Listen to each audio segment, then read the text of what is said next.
என் அன்பு தங்கமே, நீண்ட நாட்களுக்கு பிறகு உன்னுடைய மனது மகிழும்படியான ஒரு நல்ல செய்தி ஒன்று வந்திருக்கின்றது.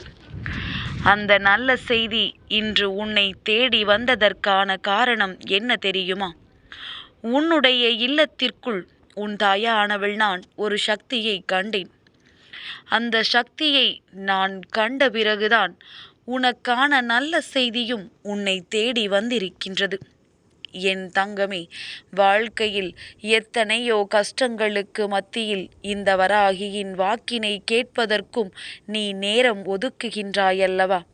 உனக்கான பிரச்சனைகளை சமாளிக்கவே உனக்கு நேரம் போதாது இருக்கின்ற நேரத்தில் உன் தாயானவள் என்னை காண வேண்டும் என்று நீ துடிக்கின்றாயல்லவா?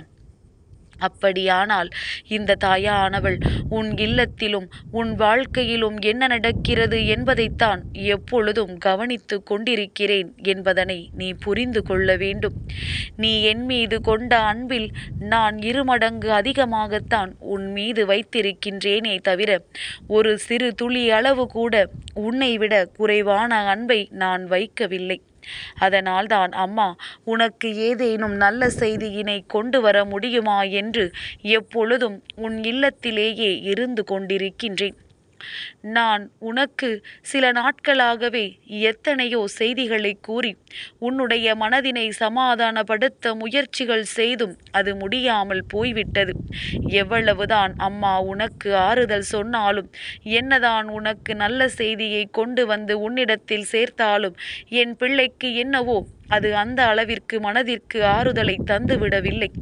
ஏனென்றால் உன்னுடைய கஷ்டங்கள் மிகவும் பெரிதாக இருக்கும் பொழுது நான் சொல்கின்ற விஷயங்கள் எதுவுமே உனக்கு பெரிதாகவில்லை.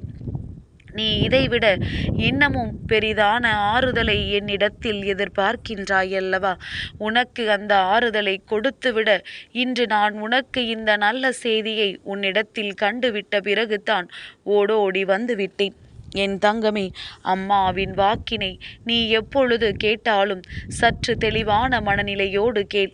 ஏனென்றால் குழப்பத்தோடு கேட்கும் பொழுது அது மேலும் மேலும் உனக்கு குழப்பத்தை தான் ஏற்படுத்தி கொடுக்குமே தவிர ஒரு பொழுதும் என் பிள்ளை உனக்கு சாதாரணமான மனநிலையை அது கொடுத்து விடாது. உனக்கு தெளிவு வேண்டும். உன் வாழ்க்கையில் உனக்கு நல்ல வழி பிறக்க வேண்டும்.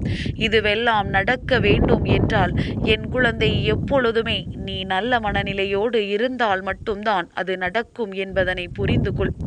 சுற்றி இருக்கின்ற மனிதர்கள் ஏதேனும் பிரச்சனைகளை உருவாக்கி உன்னுடைய மனதில் இருக்கின்ற எண்ணங்களை சிதைக்க முயற்சி செய்வார்கள். நீ ஒன்று சொல்ல அவர்கள் வேறொன்று சொல்லிவிட்டு சென்று விடுவார்கள்.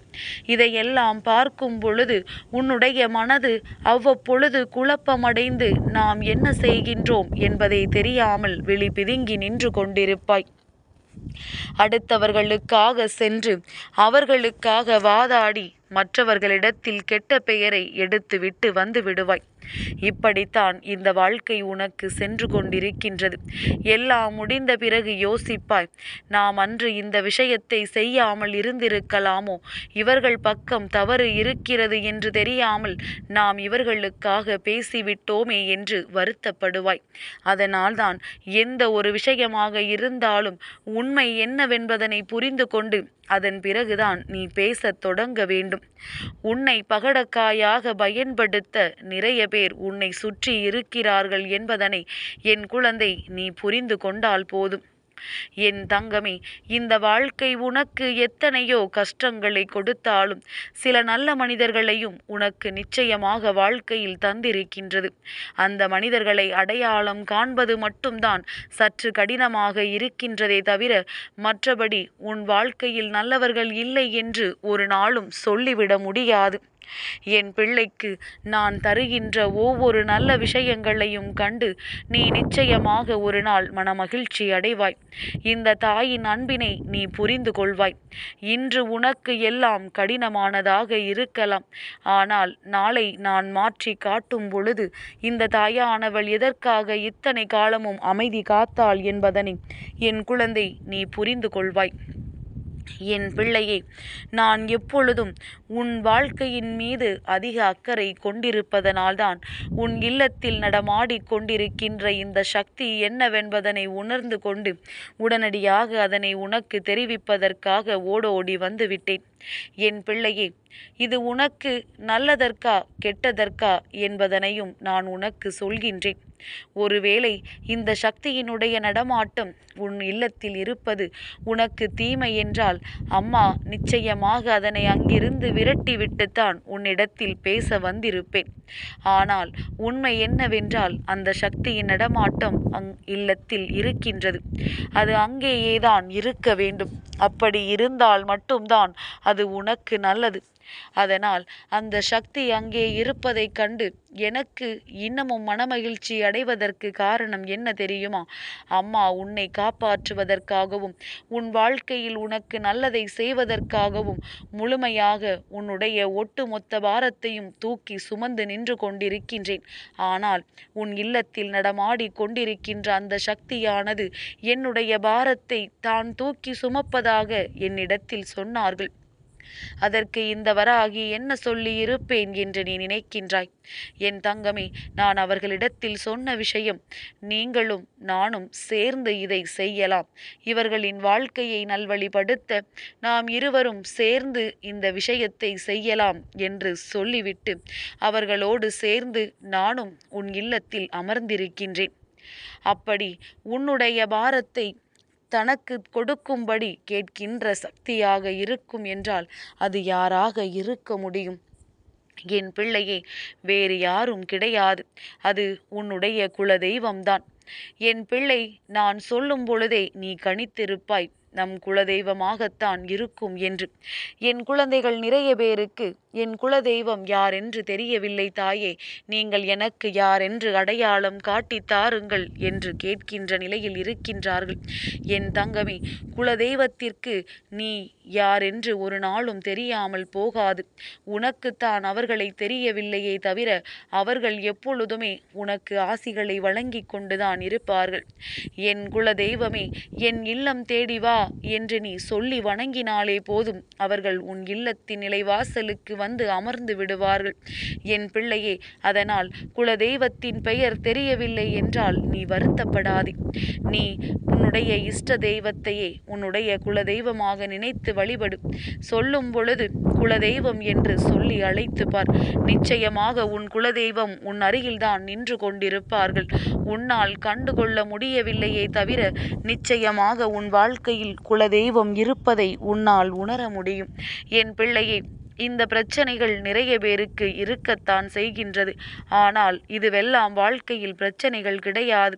உனக்கு அவர்களை தெரியவில்லை என்றாலும் கூட அவர்கள் உன்னை அறிந்து எப்பொழுதும் உன் அருகில் இருக்கின்றார்கள் என்பதே ஒரு விதமான உனக்கான சந்தோஷம்தானே. அந்த சந்தோஷத்தை எப்பொழுதுமே அனுபவிக்க வேண்டுமே தவிர ஒரு பொழுதும் உன் அருகில் உன் குலதெய்வம் இருக்கவில்லை என்று எண்ணிவிடாதே. குலதெய்வத்திற்கு செய்ய நினைப்பதை உன்னுடைய இஷ்ட தெய்வத்திற்கு செய். நிச்சயமாக உன் வாழ்க்கையில் உனக்கு நல்ல பலன்கள் கிடைக்கும்.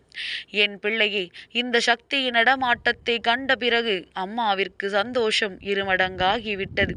இப்பொழுது உனக்கும் தானே உன்னுடைய சந்தோஷங்கள் எல்லாம் பல மடங்கு ஆகிவிட்டது. இந்த வராகி உன் இல்லத்தில் இருக்கிறாள் என்று சொல்வதை விட உன் குலதெய்வம் உன் இல்லத்தில் இருக்கிறது என்று சொன்னவுடன் உனக்குள் ஏற்பட்ட சந்தோஷத்தை நான் நிச்சயமாக அறிவேன். என் தங்கமே, எத்தனையோ பிரச்சனைகளுக்கு நடுவில் இந்த வராகி உன்னை தேடி வந்து தருகின்ற வாக்குகளை எல்லாம் சரியாக கேட்டு நீ உன் மனதில் இருக்கின்ற குழப்பங்களை எல்லாம் விடுத்து உன்னை நீ தெளிவுபடுத்தி கொண்டாலே போதும். இந்த வாழ்க்கையில் மற்றபடி எல்லாமே உனக்கு நல்லதாகத்தான் நடக்கும் என்பதில் எந்த ஒரு மாற்று கருத்தும் கிடையாது. என் பிள்ளையே, எல்லா நாளிலும் உனக்கான சந்தோஷத்தை நான் உன்னிடத்தில் கொண்டு வர முயற்சி செய்கின்றேன். இந்த வராகி அம்மா உன்னோடு இருக்கும் வரை உன் சந்தோஷத்தை பற்றி நீ கவலைப்படாதே. இன்று உனக்கு கவலையாக இருக்கிறதே என்று நினைத்து நாளை வரவிருக்கின்ற சந்தோஷத்தை பெறுவதற்கு நீ மறந்து விடாதே. நான் எப்பொழுதும் உன் வாழ்க்கையில் உனக்கான ஒவ்வொன்றையும் உன் கைகளில் ஒப்படைக்க வருவேன் என்பதனை மட்டும் நீ தெளிவாக புரிந்து கொண்டால் போதும். என் பிள்ளைக்கு என்றென்றைக்கும் உறுதுணையாக இருக்கின்ற இந்த வெற்றி வாராகியை நினைத்து நீ இன்று இரவை கடக்க வேண்டும். நாளைய விடியலை உனக்கு அம்மா சந்தோஷமாக கொடுப்பேன். என் அன்பு தங்கமே, இந்த வராகி அம்மாவினுடைய ஆசீர்வாதங்கள் என்றென்றைக்கும் உனக்கு முழுமையாக கிடைத்து கொண்டே இருக்கும்.